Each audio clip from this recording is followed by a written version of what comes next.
Diqqat! Xalq uchun ajoyib xushxabar. O'zbekistonda go'sht narxi 37 ming so'm bo'ldi.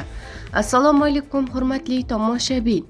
Tezkor yangiliklardan birinchilardan bo'lib xabardor bo'lishni istasangiz, videomiz ostida bir dona like va podpisatsiya tugmachasini bosib qo'yishni unutmang. Qozog'iston go'shti O'zbekistonda 37 ming so'mdan sotilayotgani aytildi.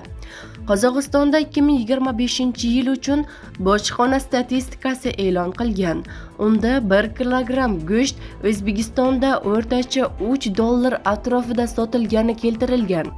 Statistikada O'zbekiston Qozog'istondan 66,1 ming tonna mol go'shti va sut mahsulotlarini 189,9 million dollarga sotib olgani aks etgan. Bu o'rtacha hisobda 1 kilogramm uchun $2,87 tashkil etgan. Shu bilan birga ayni davrda Qozog'iston ichki bozorda mol go'shtining chakana narxi 30% dan ko'proqqa oshib, 1 kilogrammi 4,5 ming tengaga yetgan.